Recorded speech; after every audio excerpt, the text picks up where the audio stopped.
Bom dia, eu sou o Dr. Paulo Estelino, do IFIL Nova, Instituto de Filosofia da Universidade Nova de Lisboa. O título da minha comunicação é Morte de Deus, a gratuidade moral do iluminismo ao existencialismo. Portanto, esta comunicação tem por objetivo mostrar o contexto filosófico e literário no qual evolui o seguinte problema: quais são as consequências da morte de Deus para a moral? Para responder a esta questão, focarei minha atenção sobre um período específico do pensamento ocidental, a saber, o que vai da publicação da Crítica da Razão Pura, 1781, ao existencialismo francês, passando particularmente por Dostoiévski e Nietzsche. Mais especificamente, analisarei a relação existente entre a morte de Deus e a gratuidade. Portanto, vou começar. Na parte inicial de sua obra O Existencialismo e o Humanismo, 1946, Sartre responde às críticas endereçadas ao existencialismo. Em particular, do lado cristão, repreendia-se aos existencialistas, cito, de negar a realidade e a seriedade dos empreendimentos humanos, pois que se suprimimos os mandamentos de Deus, os valores inscritos na eternidade, nada mais resta senão a estrita gratuidade, em francês gratuité, cada um podendo fazer o que quer. Fim de citação. Para compreender o sentido desse enunciado condicional, composto pelo precedente, se suprimimos os mandamentos de Deus, os valores inscritos na eternidade, e pelo conseguinte, nada mais resta senão a estrita gratuidade, é preciso, antes de tudo, decifrar a alusão à estrita gratuidade. Nesta passagem, Sartre faz referência ao ato gratuito, em francês acte gratuit, de André Gide, escritor francês que viveu entre os séculos XIX e XX e que teve um papel de primeira importância na vida intelectual de sua época. O conceito de ato gratuito aparece na obra de Gide inicialmente em estado embrionário como ato livre. 4 anos, portanto, no romance Palude, em 1895.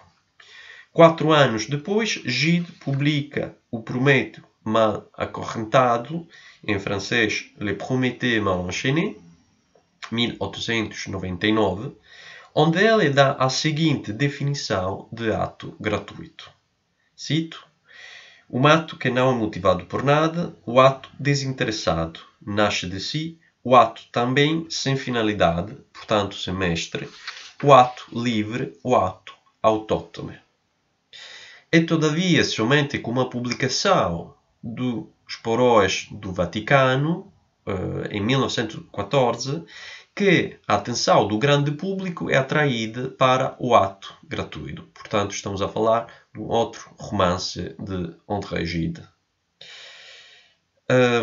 Lafcadio, um jovem de 19 anos, comete um crime inteiramente imotivado, empurrando de um trem um velho senhor que, para ele, é um completo desconhecido.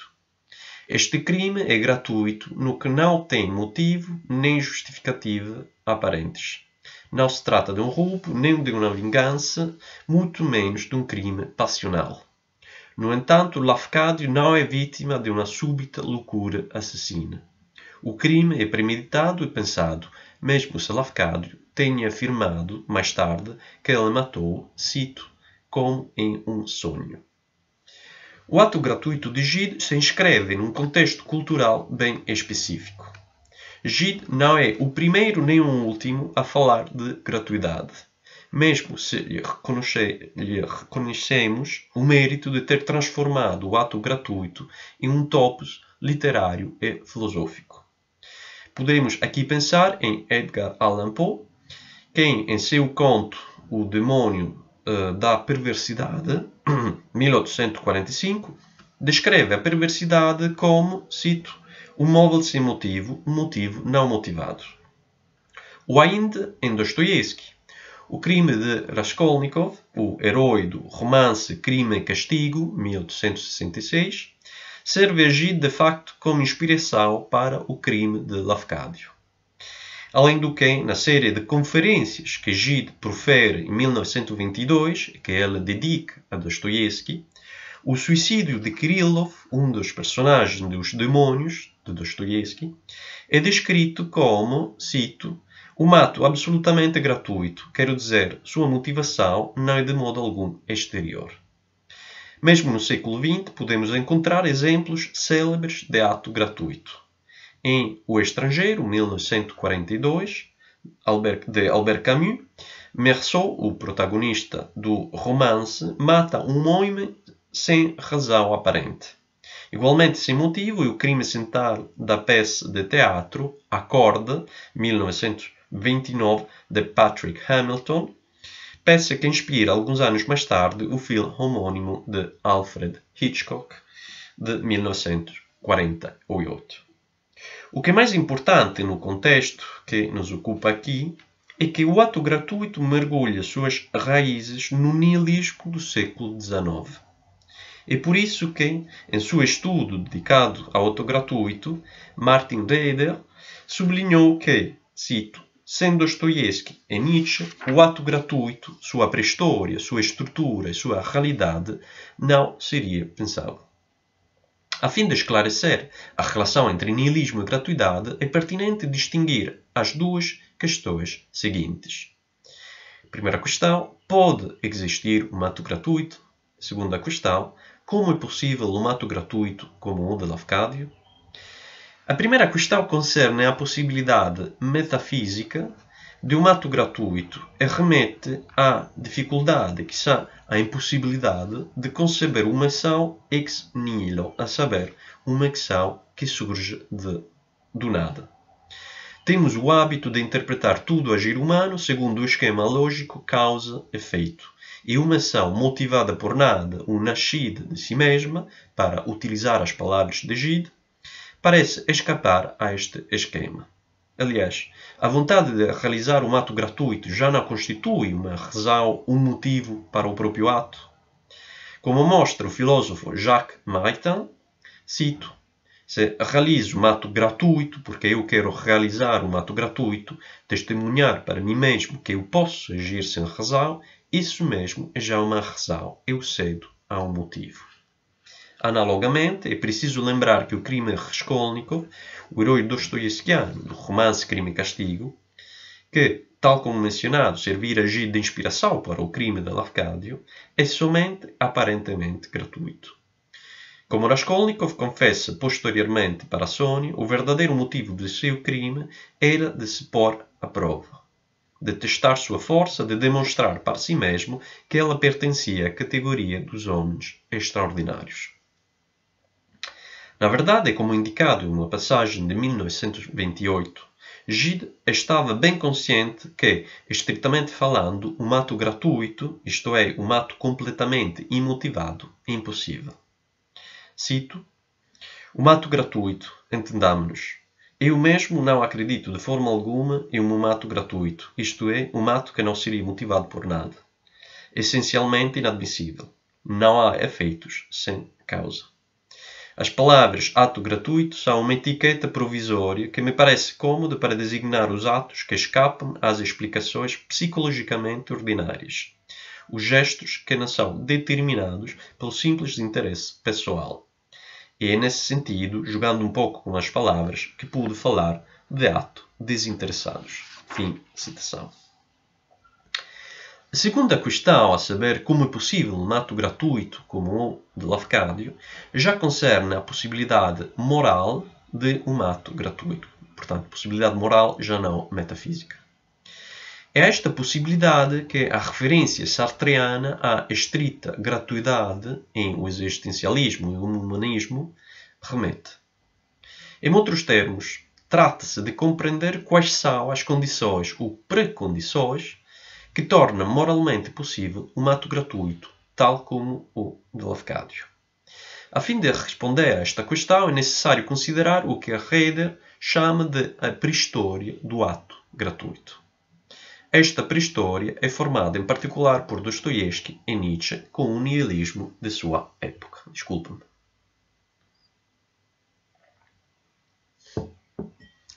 E num fragmento póstumo muito conhecido, o 11.411, datando do período de novembro de 1877 a março de 1888, Nietzsche escreve: "O que eu conto é a história dos 2 próximos séculos.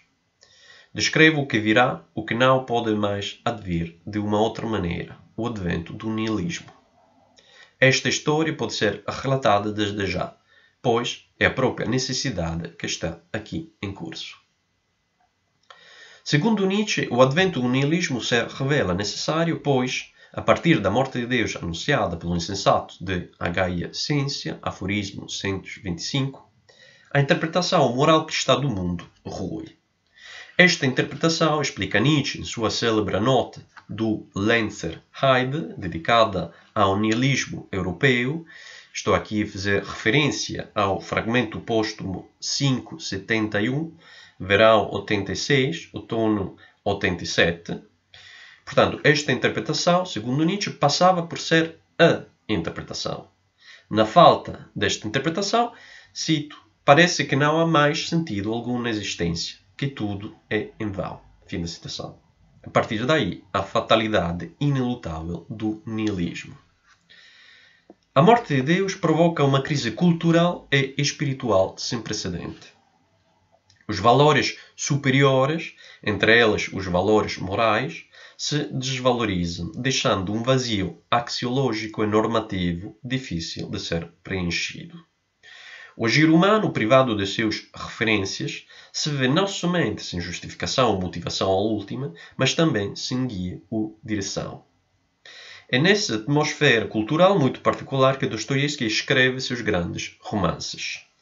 No último deles, Os Irmãos Karamazov, 1880, Ivan, o segundo filho de Fyodor Pavlovich Karamazov, defende a ideia segundo a qual, se não há Deus nem imortalidade da alma, então tudo é permitido, até mesmo a antropofagem. Assim sendo, Ivan inverte o raciocínio que Kant havia desenvolvido na doutrina transcendental do método de sua crítica da razão pura. Cito Kant: sem um Deus, ou sem um mundo que não nos é conhecido agora, mas que nós esperamos, as ideias soberbas da moralidade serão verdadeiramente dignas de aprovação e admiração, mas não serão motivo de intenção e de execução.